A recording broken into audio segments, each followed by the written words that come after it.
Well, I think just to put the thing in perspective, which is kind of important, Yes. you can look at the UFO phenomenon as having developed this way. We saw these things flying around. We originally thought they were military, they were American or Russian or something. It took a while before people began to think, Lord, are they extraterrestrial? Yeah. Then that got accepted. But nobody wanted to think there was anybody in them. Mm-hmm. They're just machines or something. Because it's a little too scary to imagine people, beings inside these things. And the point I'm essentially trying to make here is how conservative we've been and how we viewed this. But ultimately, we started getting occupant reports. Right. Okay, we finally decided maybe there are little people in there, but they're leaving us alone. They're just looking. Again, we're trying to keep this as tight and narrow as possible. So eventually, the Betty Barney Hill case breaks. 1966 came to light. These people were picked up. What did we think about that? Well, many people said that I just can't accept that. But those who did accept it said, well, maybe this one unlucky couple happened to be in the wrong place at the wrong time. They're leaving everybody else alone.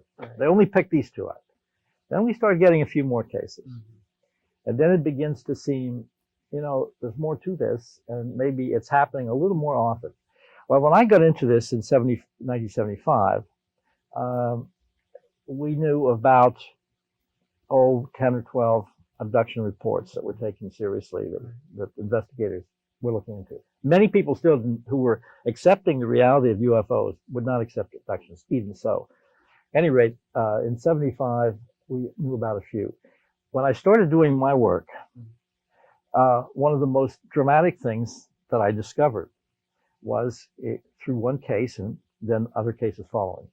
A man remembered driving home at night, couldn't remember anything happening at all, but he felt very scared about the whole thing.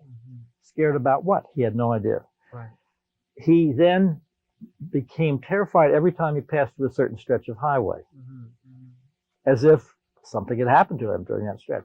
What was it? He had no idea. He eventually began to feel it had to do with a UFO. We looked into it. We used hypnotic regression. A psychologist who was a skeptic on the whole thing, out came a full-blown abduction. Now, what that told me was anybody could have been abducted